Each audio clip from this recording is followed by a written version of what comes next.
अस्सलाम वालेकुम। SM news के साथ मैं हूं मुक़द्दर रज़ा।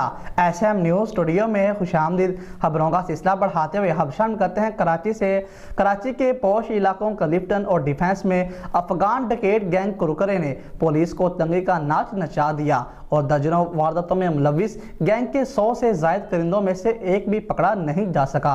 इसी हवाले से मज़ीद सूरत हाल से आगाह कर रहे हैं कराची से हमारे ब्यूरो चीफ जुल्फ़कार अली।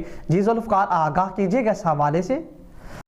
जी बिल्कुल, क्लिफ्टन और डिफेंस में घरों में लूटमार की वारदातें तेज दर पे जारी हैं। शहरी भारी मालियत के तलाई जेवरात, मोबाइल फ़ोन्स और नकद रकम से महरूम हो चुके हैं और ये सिलसिला जारी है क्योंकि पुलिस इन वाक़यात में मुलव्वस डाकुओं के गिरोह को गिरफ्तार करने में नाकाम है।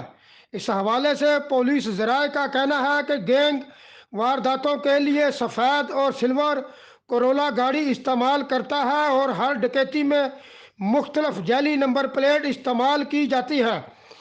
SSP साउथ के मुताबिक डिफेंस क्लिफ्टन में डाकुओं के 2 गिरोह सरगर्म हैं, जिनमें से 60% कार्रवाइयाँ कुरकुरे गैंग की हैं, जिसके 100 से ज़ायद कारिंदे सरगर्म हैं।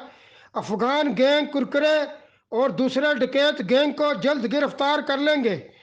क्लिफ्टन और डिफेंस में लूटमार की बढ़ती हुई वारदातों को रोकने में पुलिस की नाकामी पर शहरियों में शदीद तशवीश पाई जाती है और शहरियों का मुतालबा है कि पोश इलाकों को पुरअमन बनाने के लिए सख्त इक़दामात की ज़रूरत है। जी बहुत शुक्रिया जुल्फ़कार, तफसीलात से आगाह करने के लिए। अब तक के लिए इतना ही। मज़ीद खबरों के लिए देखते रहिए SM न्यूज़।